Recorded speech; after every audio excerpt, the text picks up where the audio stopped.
ഏ. എന്ത് പറ്റി?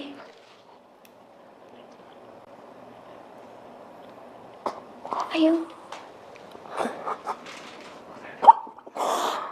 ചേച്ചി ഓക്കെ അല്ലേ?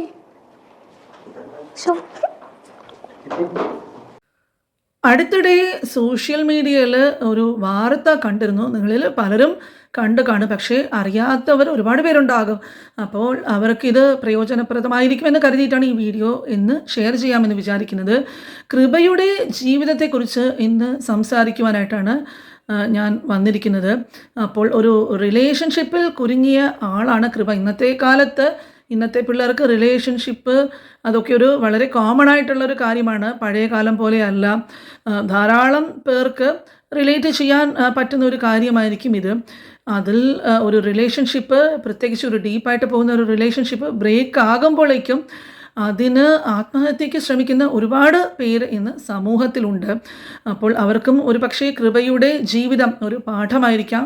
അതിൽ നിന്നും ഒരു അനുഭവം ഉൾക്കൊള്ളുവാൻ പറ്റുവാണെങ്കിൽ അങ്ങനെ ചെയ്യട്ടെ എന്ന് കരുതിയിട്ടാണ് ഇത് കണ്ടപ്പോഴേക്കും ഇതിനെക്കുറിച്ചിട്ടൊരു വീഡിയോ ചെയ്യാമെന്ന് വിചാരിച്ചത്. ആദ്യം കൃപയുടെ വൈറലായ ഉടൻ പണത്തിൻ്റെ 1-2 ക്ലിപ്പുകൾ കണ്ടിട്ട് നമ്മൾക്ക് തിരിച്ചു വരാം. ഞാൻ എക്സ്പെക്ട് ചെയ്തില്ല ഇങ്ങനെയൊക്കെ ആവുമെന്ന്. ഞാൻ ഭയങ്കര കംഫർട്ടബിൾ ആയിട്ടായിരുന്നു ആ റിലേഷൻഷിപ്പിൽ പോയിക്കൊണ്ടിരുന്നത്. പിന്നെ കുറച്ച് കഴിഞ്ഞതും പിന്നീട് അറിഞ്ഞത് ആൾക്ക് വേറെ റിലേഷൻഷിപ്പ് ഉണ്ട് 4 വർഷമായിട്ട്. ഇത് ഞാൻ അറിഞ്ഞില്ല. എൻ്റെ അടുത്ത് വന്ന് പറഞ്ഞു ഇതേപോലെ എനിക്ക് 4 വർഷമായിട്ട് വേറെ റിലേഷൻഷിപ്പ് ഉണ്ടെന്ന്. ഞങ്ങൾ ബ്രേക്കപ്പ് ആയി. അതിന്റെ വിഷമത്തിൽ ഞാൻ സൂയിസൈഡ് അറ്റംപ്റ്റ് ചെയ്തു. ഇവരുടെ അടുത്തൊന്നും ഷെയർ ചെയ്തില്ല. പെട്ടെന്ന് സൂയിസൈഡിലോട്ട് എങ്ങനെ എത്തിയേ? ലൈക്ക് എനിക്ക് അന്നത്തെ മൈൻഡ് എന്താന്ന് എനിക്ക് പോലും അറിയില്ല. എന്താ പറയാ, ഡിപ്രഷനോ എനിക്ക് എന്താന്ന് അറിയില്ല. സത്യമായിട്ടും പെട്ടെന്നൊരു നിമിഷം ഞാൻ അത്രയും ഇഷ്ടപ്പെട്ട ഒരാള് പെട്ടെന്ന് ഞാൻ വിചാരിക്കാത്ത ആളുടെ ഇങ്ങനൊരു ഇൻസിഡന്റ് എനിക്ക് ഉണ്ടായേ. ഞാൻ ഒരുപാട് പേരെ വിശ്വസിക്കാതെ ഇരുന്നിട്ടുണ്ട്. അവരുടെ സൈഡിൽ നിന്ന് എനിക്ക് നല്ല മെമ്മറീസ് ആണ് ഇതിന് ശേഷം കിട്ടിയിട്ടുള്ളത്. ഞാൻ ഇവരുടെ നിന്നും പ്രതീക്ഷിച്ചിരുന്നില്ല ഇങ്ങനെയൊക്കെ ആവുന്നു. പെട്ടെന്ന് എനിക്ക് എന്താ പറയാ, ഇങ്ങനെ കേട്ടപ്പോ ഒട്ടും മൈൻഡ് വിട്ടുപോയി കൈ. അപ്പോൾ കൃപ ആരാണ് എന്ന് അറിയാത്തവർക്കും എന്തിനു വേണ്ടിയിട്ടാണ് കൃപയുമായിട്ടുള്ള ഒരു ഇൻ്റർവ്യൂ ഒക്കെ നടന്നത്, അത്രമാത്രം വലിയ VIP ആണോ കൃപ എന്നൊക്കെ ചിന്തിക്കുന്നവർക്ക് ഇപ്പോൾ ഏകദേശം കാര്യങ്ങൾ മനസ്സിലായി കാണും. ഉടൻ പണത്തിൻ്റെ ഈ എപ്പിസോഡ് വളരെയധികം വൈറലായ ഒന്നാണ്. ഒരുപാട് ഷോർട്ട് ക്ലിപ്പുകൾ ഇതിൽ നിന്നും കിട്ടിയത് വന്നിട്ട് മില്യൺസ് ഓഫ് വ്യൂസ് ആയിരുന്നു. പെട്ടെന്ന് വൈറലാകുന്നവരെ തേടിയിട്ട് എക്സ്ക്ലൂസീവ് ഇൻ്റർവ്യൂസൊക്കെ നടത്തുന്നത് ഇപ്പോൾ വളരെ സാധാരണമാണ്. അങ്ങനെ മൈൽ സ്റ്റോൺ മേക്കേഴ്സിൽ കൃപയുടെ ഇൻ്റർവ്യൂ വരുന്നു. അതിൻ്റെ ഭാഗങ്ങൾ കുറച്ച് കണ്ടിട്ട് തിരിച്ചു വരാം. തന്നെ കൃപയുടെ കണ്ണെന്നറിയാം. അതെന്താ? അച്ഛൻ എന്ന് പറഞ്ഞു കഴിഞ്ഞാൽ ഞാൻ ചെറുപ്പം മുതൽ അച്ഛൻ്റെ കൂടെ അല്ല ഇരുന്നു. ഞാൻ ഒരു 8th സ്റ്റാൻഡേർഡ് മുതൽ അച്ഛൻ, 8th അല്ല 10th മുതൽ അച്ഛൻ എൻ്റെ കൂടെ ഇരിക്കാൻ തുടങ്ങി. ഞാൻ ചെറുപ്പം മുതലേ അമ്മയുടെ വീട്ടിലായിരുന്നു. അച്ഛനും അമ്മയും എന്നെ തമിഴ്നാട് പോവും, അവർ വർക്ക് ചെയ്യും, ഞങ്ങൾ ഇവിടെ ഇരിക്കും. അപ്പോൾ എല്ലാ കുട്ടികളും ചെറുപ്പത്തിൽ സ്കൂളിൽ പോകുമ്പോഴായിക്കോട്ടെ അച്ഛൻ നമ്മുടെ കൂടെ പോവാ. എനിക്ക് ഭയങ്കരമായിട്ട് ഫീൽ ആയത് കാര്യം. എല്ലാവരും അച്ഛനും അമ്മയും കൂടെ പോകുമ്പോൾ എനിക്ക് മാത്രം കൈ പിടിച്ചിട്ട് സ്കൂളിൽ കയറി. ഫസ്റ്റ് ഡേ പോലും ഞാൻ അമ്മേനെ കൈ പിടിച്ച് സ്കൂളിൽ പോയിട്ടില്ല. ലൈക്ക് അവര് നാട്ടിലേക്ക് വെക്കേഷന് വരും. അപ്പോൾ പോണ സമയത്ത് ഞാനും എൻ്റെ ചേച്ചിയും 2 ദിവസം മിനിമം കരയും, ഭക്ഷണം കഴിക്കില്ല. അമ്മ അവിടെ എത്തിക്കഴിഞ്ഞാൽ അമ്മയും അച്ഛനും ഭയങ്കര വിഷമമായിരിക്കും. എൻ്റെ മക്കളുടെ കൂടെ എനിക്ക് ഇരിക്കാൻ പറ്റിയില്ലല്ലോ എന്ന് പറഞ്ഞിട്ട്. ലൈക്ക് അതിനുശേഷം അച്ഛൻ വന്ന് ഒരുപാട് നാളുകൾക്ക് ശേഷമാണ്. ലൈക്ക് അച്ഛൻ എന്ന് പറയുന്നത് ലൈക്ക് എല്ലാ കാര്യവും ഞാൻ ഷെയർ ചെയ്യും. ഞാൻ ഇതുവരെയായിട്ട് അച്ഛ എന്തെങ്കിലും വേണമെന്ന് പറഞ്ഞിട്ട് എൻ്റെ ചെറുതായിട്ടൊന്നും മേടിച്ചു തരാതിരുന്നിട്ടില്ല. അമ്മനോട് പറഞ്ഞു കഴിഞ്ഞാൽ ഇപ്പം മേടിക്കാൻ പറ്റില്ല എന്ന് പറയും. പക്ഷെ ഞാൻ അച്ഛനോട് പറയണ്ട. ചിലപ്പോൾ ഞാൻ പറയാത്ത കാര്യങ്ങളാണെങ്കിൽ ചോടി എനിക്ക് മേടിച്ചു തരും. എന്താ പറയാ, അച്ഛനും എനിക്ക് കിട്ടിയ ബെസ്റ്റ് ഗിഫ്റ്റ്. ഞാനിവിടെ എത്തി നിൽക്കാണ്.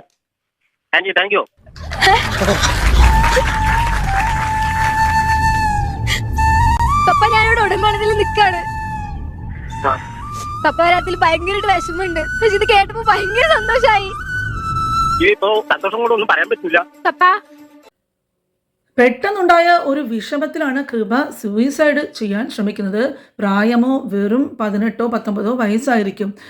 ഈ റിലേഷൻ എങ്ങനെ ബ്രേക്ക് ആയത് എന്നുള്ളത് ഈ എപ്പിസോഡിൽ തന്നെ ഉടൻ പണത്തിൻ്റെ അതിൽ പറഞ്ഞിരുന്നു.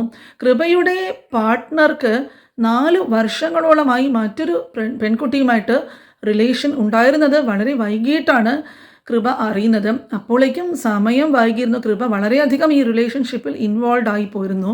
അപ്പോൾ അങ്ങനെയാണ് ഞരമ്പ് മുറിച്ചിട്ട് കൃപ ആത്മഹത്യയ്ക്ക് ശ്രമിക്കുന്നത്. പ്രായവും അതുപോലെയാണല്ലോ. പക്ഷെ ആ സമയം ഇതിൽ നിന്നും കൃപ രക്ഷപ്പെട്ടത് വലിയൊരു ദൈവാനുഗ്രഹമായിട്ട് മാറുമെന്നുള്ളത് ഒരിക്കൽ പോലും കൃപ സ്വപ്നത്തിൽ പോലും വിചാരിച്ച് കാണില്ല. അത് കഴിഞ്ഞിട്ടാണ് ഉടൻ പണത്തിൻ്റെ ഒരു എപ്പിസോഡിൽ വന്നു കൃപയ്ക്ക് നല്ലൊരു എമൗണ്ട് വിൻ ചെയ്യാനായിട്ട് സാധിക്കുകയും വളരെയധികം പബ്ലിസിറ്റി കിട്ടുകയും ചെയ്തു. അന്ന് ആത്മഹത്യ ചെയ്തിരുന്നുവെങ്കിൽ ഈ സന്തോഷം ഒരു പക്ഷേ കൃപയുടെ ജീവിതത്തിൽ ഒരിക്കലും സംഭവിക്കില്ലായിരുന്നു.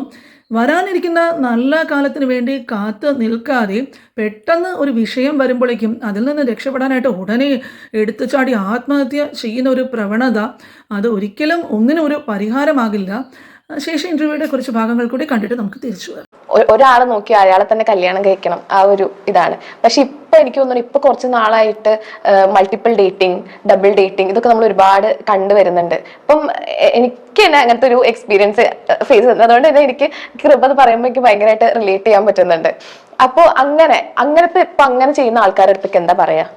ലൈക്ക് ഈ റിലേഷൻഷിപ്പ് മാത്രമല്ല, ഈ ബെസ്റ്റി എന്ന് പറഞ്ഞ സാധനം അതാണ് മെയിൻ ആയിട്ട് വരുന്നത്. എനിക്ക് തീരെ ഇഷ്ടമില്ലാത്ത കാര്യം ബെസ്റ്റി, സിറ്റുവേഷൻഷിപ്പ്. ഞാൻ ഈ വേർഡൊക്കെ കേൾക്കുന്നത് കുറച്ച് മുമ്പാ. എന്തൊക്കെയോ എനിക്ക് ട്രസ്റ്റ് തന്നെയാണ്. ട്രസ്റ്റ് ബ്രേക്ക് ആവാതെ അതിനകത്ത് കീപ്പ് ചെയ്യുമെന്ന് ഞാൻ ഫസ്റ്റ് നോക്കുന്ന കാര്യം. പിന്നെ ഏത് റിലേഷൻഷിപ്പ് ആയിക്കഴിഞ്ഞാലും ഫ്രണ്ടോ എന്ത് തന്നെ ആയിക്കഴിഞ്ഞാലും ആളെ എനിക്ക് വിശ്വസിക്കാം. പക്ഷെ എനിക്ക് കുറച്ച് ടൈം എടുക്കും. മീൻസ് വിശ്വസിക്കാൻ ഒരു പീരീഡ് ഓഫ് ടൈം എടുക്കും. ഞാൻ വിശ്വസിച്ച് മീൻസ് പൂർണ്ണമായിട്ട് വിശ്വസിക്കില്ല, ഒരു പകുതി വിശ്വസിക്കുമ്പോഴേക്കും ആൾ എന്തെങ്കിലും വേറെ എന്തെങ്കിലും ചെയ്ത് കഴിഞ്ഞാൽ ട്രസ്റ്റ് ഫുള്ളായിട്ട് ബ്രേക്ക് ആവും. പിന്നെ വരികയാണെങ്കിൽ ട്രസ്റ്റ് തന്നെയായിരിക്കും മെയിനായിട്ട് നോക്കുക. ഓക്കെ,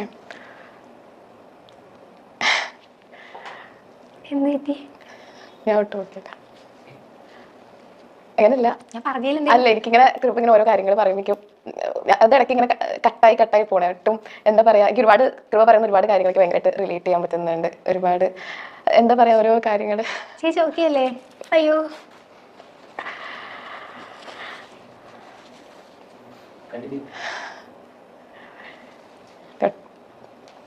കൃപ ഇപ്പൊ ഫാമിലിനെ പറ്റി പറഞ്ഞ കാര്യങ്ങളായിക്കോട്ടെ, ഇപ്പം ഓരോ കാര്യങ്ങൾ പറയുമ്പോൾ എനിക്കറിയാം ഇപ്പം ഒരു പ്രശ്നം വരുമ്പോൾ ഏറ്റവും കൂടുതൽ ആൾക്കാർ നമ്മൾ ഗേൾസിനെ തന്നെ ആയിരിക്കും കുറ്റപ്പെടുത്തുക. അപ്പം നമ്മുടെ ഫാമിലി ആയിരിക്കും നമ്മുടെ കൂടെ ഏറ്റവും. അയ്യോ ചേച്ചി ഓക്കെ അല്ലേ? എനിക്ക് പറഞ്ഞാൽ ഇന്നത്തെ കാലത്തെ പ്രണയമൊക്കെ ഇങ്ങനെയാണ്. പലർക്കും ഇതൊരു ടൈം പാസ്സാണ്.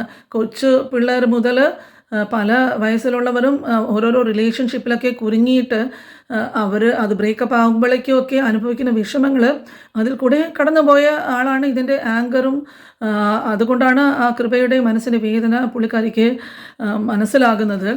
അപ്പോൾ പെട്ടെന്ന് ബ്രേക്ക് ആകുമ്പോഴേക്കും അത് ഉൾക്കൊള്ളുവാനായിട്ട് പലർക്കും സാധിക്കുന്നില്ല. കാരണം പക്വതയില്ലാത്ത പ്രായത്തിൽ എടുത്തു ചാടുന്നവർക്കാണ് ഇത് തീരെയും സഹിച്ച് മുന്നോട്ട് പോകാൻ പറ്റാത്തത്.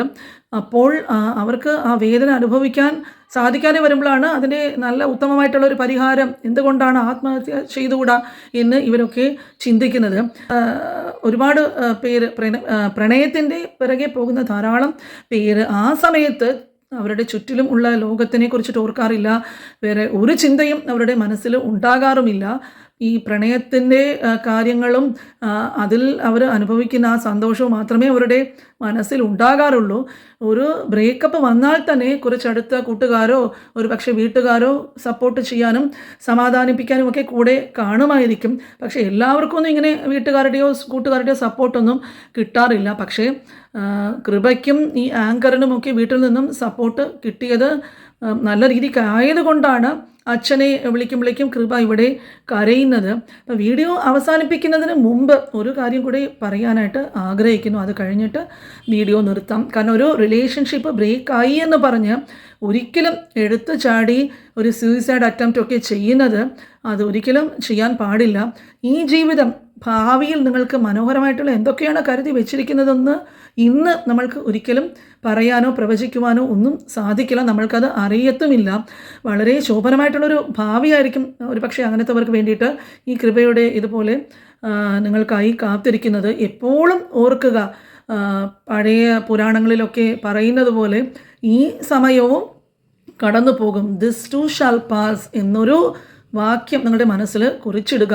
പിന്നെ നിങ്ങളൊക്കെ ഒരു വയസ്സായിട്ട് ഈ സംഭവത്തിലോട്ടൊക്കെ തിരിഞ്ഞു നോക്കുമ്പോഴേക്കും അപ്പോൾ നിങ്ങൾക്ക് തന്നെ മനസ്സിൽ തോന്നും, എന്തൊരു വിഡ്ഢിത്തനമായിരുന്നു അന്ന് ചെയ്യാനായിട്ട് വിചാരിച്ചിരുന്നത്.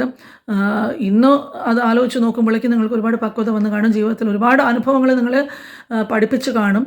അപ്പോൾ അതൊക്കെ ഒരു നിസ്സാരമായിട്ടുള്ളൊരു കാര്യമായിട്ട് ഭാവിയിൽ തോന്നും. അപ്പോൾ ഇതിനു വേണ്ടിയിട്ടാണ് പ്രത്യേകമായിട്ടും, കാരണം ഇത് ഒരുപാട് സ്ഥലങ്ങളിൽ ഇപ്പം ഞങ്ങളുടെയൊക്കെ കോളേജുകളിലൊക്കെയൊക്കെ ധാരാളം ഇങ്ങനത്തെ സംഭവങ്ങൾ, ചെറിയ പ്രായത്തിലുള്ള പഠിക്കാൻ വരുന്ന പെൺകുട്ടികൾ പോലും ഇതുപോലെ ഓരോന്നൊക്കെ ചെയ്യുന്നത് കണ്ടിട്ടാണ് ഈ വിഷയത്തിൻ്റെ പ്രസക്തി ആലോചിച്ചിട്ട് ഇത് ഷെയർ ചെയ്യാമെന്ന് വിചാരിക്കുന്നത്. അപ്പോൾ ഇതിൽ നിങ്ങൾക്ക് എന്താണ് അഭിപ്രായം പറയാനുള്ളത്? നിങ്ങളുടെ കമൻസ് മറക്കാതെ കമൻറ്റ് ബോക്സിൽ ഷെയർ ചെയ്യുക. ഉടൻ തന്നെ അടുത്ത ഇതുപോലെയുള്ള പ്രധാനപ്പെട്ട ടോപ്പിക്കുമായിട്ട് നമ്മൾക്ക് അടുത്ത വീഡിയോയിൽ കാണാം.